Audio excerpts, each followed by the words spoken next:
ওকে বলেন পেপার দেখাইতে। ওটা একটা চক্রের সাথে জড়িত। ও চাইতেছে আমি শেষ, মানে ওই চক্রটা চায় যে শাকিব খান শেষ, মানে বাংলা চলচ্চিত্রই শেষ। আমার জীবনের একটি নতুন অধ্যায়ের পঞ্চম। বন্ধুরা, ঢালিউডে আবারও শুরু হয়েছে নতুন এক বিস্ফোরক আলোচনা। আর সেই আলোচনার কেন্দ্রবিন্দুতে রয়েছে ঢালিউড কিং সাকিব খান। সম্প্রতি তার একটি বক্তব্য ঘিরে সোশ্যাল মিডিয়ায় তৈরি হয়েছে তুমুল ঝড়।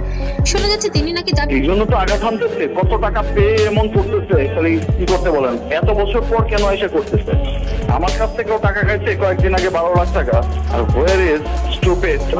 দাবি করেছেন কিছু মানুষ তাকে শেষ করে দেওয়ার জন্য একটি চক্র তৈরি করেছে, আর সেই চক্রের সাথে নাকি যুক্ত হয়েছেন অভিনেত্রী শবনম বুবলি। এর নামও এখন খবরে ছড়িয়ে পড়ার পর থেকে নেট দুনিয়া শুরু হয়েছে ব্যাপক আলোচনা। কিন্তু আসলে ঘটেছে কি, এই প্রশ্নই এখন সবার মনে মনে।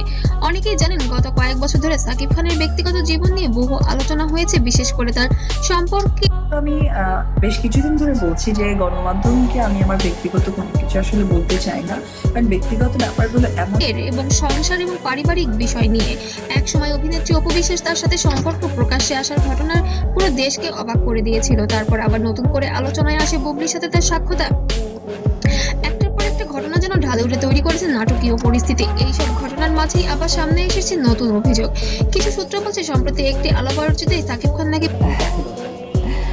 আপনারা জানেন আসলে বাইরে যাওয়ার কথা ছিল, কিন্তু সে তো এখন অনেকটা বড় বলেছেন কিছু মানুষ আপনাকে নিয়ে ভুল তথ্য ছড়াচ্ছে। ভুল তথ্যটা কি তাহলে বুবলির দ্বিতীয় বাচ্চাকে কেন্দ্র করে, নাকি অন্য কিছু? এমনকি তাকে ছোট করার জন্য পরিকল্পিতভাবে নানা কথা বলা হচ্ছে। আর সেই কারণেই তিনি নাকি বেশ বিরক্ত। তিনি ইঙ্গিত দিয়ে বলেছেন তার বিরুদ্ধে একটি গোষ্ঠী কাজ করছে। এই মন্তব্য প্রকাশ পাওয়ার পর থেকে সোশ্যাল মিডিয়ায় শুরু হয়েছে তুমুল বিতর্ক। কেউ বলছেন এটা হয়তো ভুল বোঝাবুঝি, আবার কেউ বলছেন এর পেছনে নিশ্চয়ই। আর আপনারা জানেন এর আগে বুবলির সাথে হয়তো অপুর একটা ক্ল্যাশ হয়েছে, অপুই করেছে অপুর, সেটা অনেক ঘটনাই হয়, বড় কোনো কারণ আছে। এদিকে অভিনেত্রী শবনম বুবলির এখনো পর্যন্ত এই বিষয়ে সরাসরি কোনো মন্তব্য করেননি। অবশ্য তিনি বর্তমানে অবস্থান করছেন যুক্তরাষ্ট্রে। তার মাতৃকালীন ছুটিতে তিনি তার সন্তানকে নিয়ে দেশের বাইরে অবস্থান করছেন। এই নীরবতা যেন রহস্যকে আরো বাড়িয়ে দিয়েছে। অনেক নেটিজেন প্রশ্ন করেছেন আসল সত্যটা কি, কারণ সাকিব খান এবং বুবলি সম্পর্কে একসময় ঢালিউডে বড় একটি আলোচনার বিষয় ছিল। এদের সাথে অভিনীত সিনেমাগুলো দর্শকদের কাছে বেশ জনপ্রিয় হয়েছিল, কিন্তু সময়ের সাথে সাথে সেই সম্পর্ক নিয়েও তৈরি হয় নানা বিতর্ক। আর সেই বিতর্ক এখন পুরোপুরি শেষ হয়নি। একদিকে কিছু বিশ্লেষক বলছেন ঢালিউডের জনপ্রিয় তারকাদের ঘিরে অনেক সময় গুজবও ছড়িয়ে পড়ে, যার ফলে সত্য মিথ্যা মিলিয়ে তৈরি হয় বড় যারা কিনা হিজাব পড়ছে, I am sorry to say, but এই ধরনের গুজব নিয়ে মিথ্যা কথা বলে ভিডিও বানাচ্ছে। আমার মনে হয় এটা আমাদের ইসলামকে অবমাননা করা। আলোচনা। এই ঘটনাটি হয়তো তেমন কিছু হতে পারে, তবে একটি বিষয় নিশ্চিত, সাকিব খান এখনো বাংলাদেশের সিনেমা ইন্ডাস্ট্রির সবচেয়ে আলোচিত নাম।